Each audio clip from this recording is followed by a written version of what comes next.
You're on your way. When do I know I'm Spider-Man? You won't. That's all it is, Miles. A leap of faith. Like, what's up, danger? Vous aimez les comics? Cette fois on parle bien de comics puisqu'on parle de Spider-Man Into the Spider-Verse ou Spider-Man New Generation en français. Spider-Man Into the Spider-Verse, c'est l'histoire de Miles Morales qui, par un concours de circonstances, va se faire piquer par une araignée radioactive et devenir le deuxième Spider-Man de son univers, que malheureusement le premier Spider-Man va mourir et donc va devoir le succéder. Il va être aidé par des Spider-Man venant d'autres dimensions, dû à un plan du Caïd pour ramener sa famille. Bref, on parle tout de suite de Spider-Man Into the Spider-Verse, produit par Sony Animation. Ah bon, alors là j'étais absolument pas prêt. Bon, le problème c'est que j'ai pas fait trop de cuts, hein, désolé, je m'en voyais pas trop intérêt, et j'avais pas vu, il y avait le logo Base-Click. Bref, bienvenue pour YouTube, encore, et du coup bienvenue pour la troisième partie et la dernière partie de ce premier épisode d'AnimeCast, où on va parler du coup du film Spider-Man Into the Spider-Verse, que c'est vrai que je l'ai pas lu, mais quand même élu meilleur film d'animation en 2018, si je ne dis pas de bêtises, oui ça doit être ça. Et hautement mérité d'ailleurs, Spider-Man Into the Spider-Verse qui est dans mon top 5 de mes films d'animation préférés. Des fois il est troisième, des fois il est quatrième, des fois il est cinquième, il alterne autour de ses places, mais vraiment, vraiment incroyable, vraiment incroyable. Il y a vraiment beaucoup de délai entre Twitch et ce que je te remonte. De toute façon, la co est assez instable, donc c'est assez compliqué. Ouais, parce que je suis encore en train de parler de MHA. Bref, du coup. Bon, elle va été pas mal négatif, mais, même si j'ai dit qu'en fin de compte c'était très bien MHA, la 104, que Kimetsu c'était quand même sympa, mais voilà, c'était pas trop mon truc. Par contre, là, les éloges vont être faits, là, il n'y a pas d'hésitation. Parce que je trouve que Spider-Man Into Spider-Verse, c'est un très bon film qui m'a comme mis jeté sur le cul. C'est un film quand même frustrant parce que quand je suis allé le voir au cinéma, j'ai pris une de ces claques. Ah, j'étais pas prêt, hein. Je me suis pris une claque et j'ai fait ce film il est incroyable vraiment. Et malheureusement, j'ai pas réussi en le revoyant plusieurs fois à la télé ou sur un ordi, mais principalement à la télé parce que je respecte trop le film pour le voir sur un ordi. J'ai eu trop de mal à le revoir dans les conditions comme le film et à ressentir la puissance. Même si je trouve le film toujours incroyable, c'est vrai que le revoir dans un cinéma, ça me ferait quand même plaisir. Enfin bref, du coup, Spider-Man to Spider-Verse, c'est un film qui est trop bien. Je vais pas trop parler de la musique et tout. J'aime beaucoup le thème qui revient, enfin le thème que chante May, je le trouve très cool. Je trouve qu'il y a un très bon travail sur le sound design, sur le son et tout. Mais ce qui est intéressant vraiment avec le film, c'est la narration et l'animation. Enfin, globalement, tout ce qui est procédé avec le dessin et tout. Parce que c'est très intéressant. Je vais un peu rentrer dans les détails, même si pas trop. Mais il y a des vidéos françaises qui en parleront bien précisément de comment fonctionne l'animation du film. Et on va le faire tout de suite, comme ça qu'on parlera de la narration. Je trouve que, alors déjà, petit cours, euh, l'animation, c'est du 25 fps. Parce que 25 images par seconde. Même si on exporte en 23/Q, c'est 25 images faut dessiner 25 images pour faire une seconde de film. Voilà, je pense que là, ça, les gens le savent.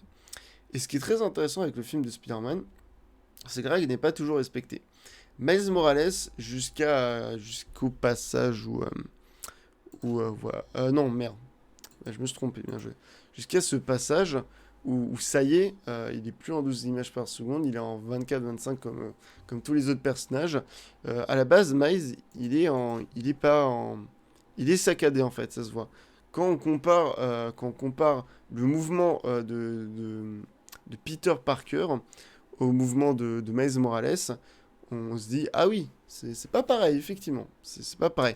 Parce qu'on voit que c'est beaucoup plus fluide du côté de Peter que du côté de Miles. Et ça, c'est super intelligent. C'est juste que Miles, il apprend à être Spider-Man.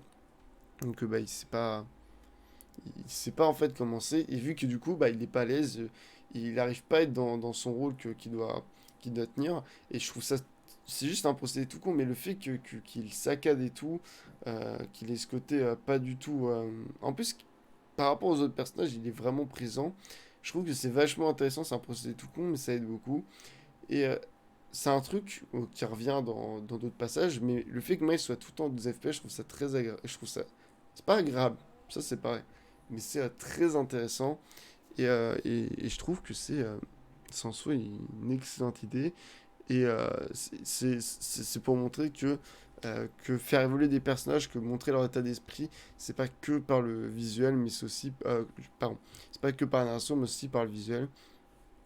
Et c'est, je trouve, une excellente idée. Là, on va le voir. Là, on le voit encore qu'il est encore en 12 images par seconde.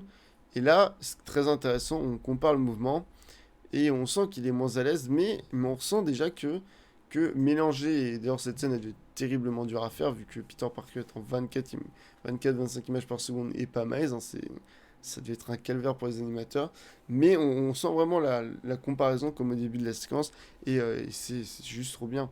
Par exemple, il y a par exemple Gwen, la Spider-Girl, elle est tout le temps en 24-25 images par seconde parce que c'est le personnage le plus souple, et donc du coup bah forcément faut qu'on mette en avant le fait qu'elle soit souple et tout dans ses mouvements, donc pas que par la chorégraphie qu'elle fait mais aussi par juste bah, pour son animation, et c'est une idée qui est tellement conne mais qui est tellement géniale. Du coup toi j'ai plus besoin de toi. Et globalement il y a plein d'autres idées comme ça, par exemple le fait de ne pas faire d'auto-blur, enfin de blur, donc le blur c'est par exemple quand je fais ça, voilà. Là, OBS, il fait un flou. Parce que à l'œil humain, un mouvement parfait sans flou, bah, par exemple, si on fait ça, notre œil n'arrive pas à le faire, que ça soit pas flou. Et bah, du coup, c'est un procédé qu'on fait en cinéma et même globalement dans toutes les représentations visuelles. Parce que c'est logique. Voilà. C'est pour que ce soit logique avec l'être humain. Et donc, du coup, ce qui est vachement intéressant dans le film, c'est qu'à aucun moment il y a du blur. Et donc du coup, ça passe par d'autres procédés. Ça passe par comme on l'a vu déjà, le fait que ça saccade. Et donc du coup, en fait, ça fait quelque chose de pas plus rigide, mais quelque chose qui nous fixe, qui nous force à être, qui en fait, on va beaucoup plus précisément, on est beaucoup plus impliqué par les mouvements, on les voit plus. Et même si ça fait quelque chose de pas, de moins logique pour l'œil humain, bah ça nous permet de nous rendre compte justement que Miles il est plus saccadé, si on peut dire ça, que Peter Parker. Et c'est super intelligent, que même tous les autres personnages du film. En plus de ça, il n'y a pas de flou en arrière-plan. Du coup, qu'est-ce qu'on fait? On met des petits points, référence aux fautes d'impression dans les BD. Mais ça, il y a des vidéos qui en parlent. Du coup, on essaie de... En fait, c'est trop bien parce que le film est giga créatif. Au lieu de se dire, on va passer des heures et des heures à faire un truc classique, on va passer des heures et des heures à changer tel truc et tel truc, et être peut-être pas dans les normes, mais à faire quelque chose de différent. Il y a trouvé d'autres procédés qui sont liés ou non à la BD, ou liés ou non à l'animation, pour en fin de compte faire un truc 10 fois plus cohérent que si on avait fait un truc plus classique, et pour en fin de compte donner un résultat qui est vraiment plus intéressant, et qui en plus utilise ça pour faire porter plus ces messages qu'il veut raconter le film. Et ça prouve qu'il y a eu un travail déjà sur le storyboard impressionnant, et qu'après il y a eu un énorme travail artistique qui a été fait, et c'est vraiment incroyable. Je trouve qu'après on va pas revenir sur le fait que globalement tous les décors sont des tueries, que ce soit la forêt là qu'on a vu avec les arbres orange, enfin automne orange jaunâtre qui contraste très bien avec le bleu rouge de Spider-Man, enfin des Spider-Man sur le coup. Le fait que ce soit des couleurs pas ternes mais chaudes pour les mettre en avant, les différents passages de nuit avec le jeu sur le bleu, enfin avec beaucoup de bleu et sur la lumière qui fonctionne aussi très bien, les passages où Miles il est dans des endroits très sombres, bref, il y a un vrai trait sur les décors où il y a toujours, où on joue beaucoup avec les couleurs pour faire ressortir des éléments. Je trouve que là aussi c'est très créatif, surtout le combat final face au Fisk qui est tout con mais qui est vraiment très très beau. Ce qui est très bon aussi, du coup, parce qu'on parlait d'animation, c'est tous les Spider-Man. Parce que je parlais de l'animation de Gwen Stacy, mais par exemple, le Spider-Man noir et blanc, autre que juste des noirs et blancs, déjà c'est trop cool. Mais le fait qu'il n'ait pas la même animation, pareil pour Porky Peter, enfin le Spider Cochon, qui lui aussi n'a pas la même animation. Bref, de tout le temps faire des animations différentes pour tous les personnages, pour déjà qu'ils soient tous, déjà pour deux raisons. pour montrer déjà de une, et c'est le plus important, leurs différences entre eux, même s'ils sont en soi la même personne dans leur dimension. Et en plus de ça, de montrer justement qu'ils viennent pas forcément de la même dimension. C'est un truc qui peut être con, mais c'est un truc qu'on peut comparer. Même si effectivement Miles euh, a une animation moins saccadée sur la fin, donc on pourrait dire que non. Mais globalement, de toute façon, les personnages ont leur petite personnalité au niveau de leur animation, et ça, c'est extrêmement cool. Surtout que le film, euh, en plus, est très expressif, et ça, c'est très cool. Enfin, dans le sens où, en plus d'avoir des personnages qu'on varie bien, des personnages très expressifs, déjà, bon, c'est un film d'animation, donc c'est vraiment plus simple d'être expressif avec Spider-Man qui a un masque, mais surtout, il y a plein de petites mimiques qui sont vachement bien utilisées. Il y a tout le côté bande dessinée avec les bulles qui viennent et que je trouve qui est tout con mais qui fonctionne. Il y a plein de trucs qui fait que le film a un vrai côté, à sa vraie originalité. C'est vraiment la force du film, c'est que, en fait, il est vraiment à part dans le sens où, quand tu vois un film, tu te dis, ok, ça vient de ça, ça vient de ça, tu reconnais globalement qui est l'éditeur, le producteur, même si tu reconnais ça et que c'est très chouette, t'as quand même quelque chose qui reste quand même assez basique. Spider-Man to Spider-Verse, c'est un film qui a mélangé tellement de systèmes d'animation, qui a tellement qui a tellement contourné des choses, qui a retiré plein d'éléments classiques pour en faire d'autres. Et ils ont pris tellement de partis pris qui auraient pu être mauvais, mais qui en fin de compte, avec le travail qu'ils ont fourni, rendent extrêmement bien, hein, parce que qui rendent bien, c'est même pas vrai, qui rendent extrêmement bien, qui en fin de compte donne un travail hyper homogène dans sa globalité, et qui en plus est visuellement totalement différent de ce qu'on peut voir ailleurs. C'est vraiment incroyable. Surtout que le film, en plus, il fonctionne très bien. Je veux dire, pour moi, actuellement, j'ai beau, euh, j'ai beau bien aimer la trilogie de Sam Raimi, j'ai beau trouver Far From Home assez cool, et après dire que les Amazing Spider-Man sont pas ouf, et pareil pour Homecoming. Enfin bref, tout ça pour dire que j'aime beaucoup les trois Spider-Man de ces films, mais je trouve que Miles Morales ou même Peter Parker, hein, dit Parker d'ailleurs, pour être précis, je trouve qu'ils sont bien plus intéressants que les autres qu'on a eu. Même si j'aime beaucoup le stat qu'on a avec le Peter Parker de Sam Raimi, je trouve que en termes d'adaptation cinématographique, on a les meilleurs Spider-Man qu'on ait eu. Et en termes d'histoire, là aussi, oui. On en refait le coup de la backstory, normal, surtout qu'en plus c'est Miles Morales qui n'a pas forcément la même backstory. Et on fait ça avec un film qui est, je trouve, très bien rythmé, qui est au bon moment, enfin qui reste d'ailleurs très classique dans Comme il est narré. Et c'est peut-être un reproche qu'on pourrait faire, moi je trouve ça très bien parce que il n'y a pas de défaut et donc le film peut s'appuyer du coup sur mettre le personnage plus en avant et en fait de jouer déjà sur les décors, l'animation, la mise en scène, la musique et tout pour créer sa vraie personnalité et donc du coup pour raconter une histoire qui est certes assez classique mais déjà qui n'a pas été trop vue vu que c'est Miles et qui en même temps apporte beaucoup d'élémens pour rendre ça beaucoup plus digeste et en fin de compte extrêmement bien.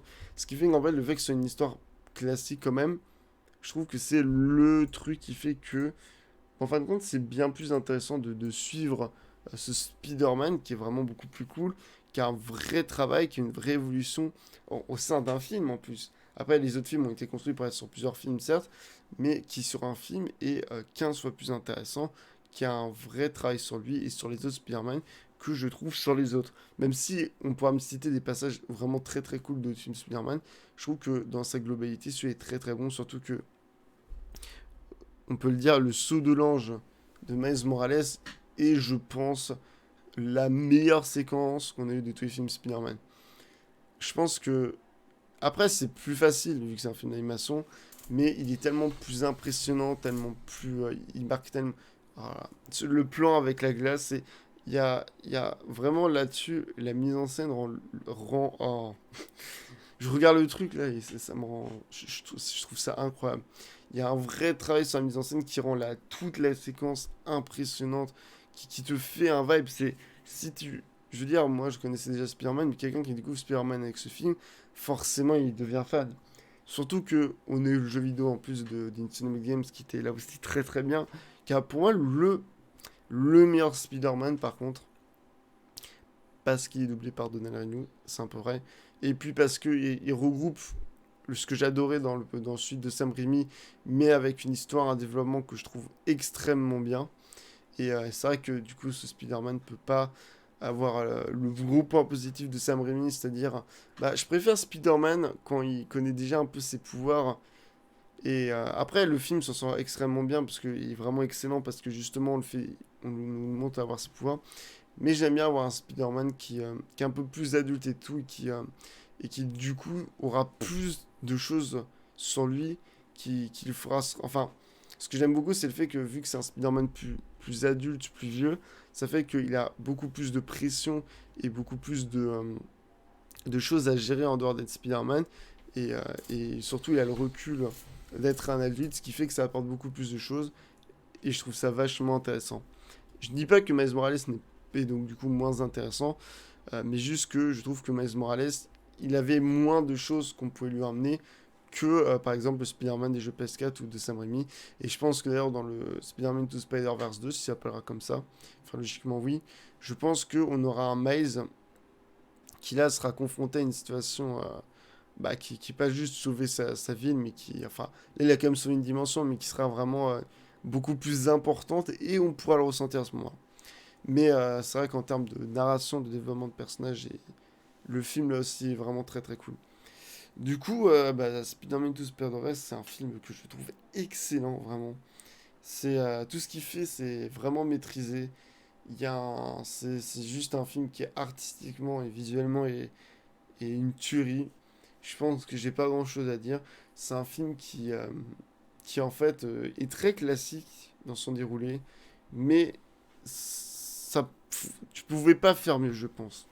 Je trouve que dans tout ce qu'il fait, on pouvait pas faire mieux.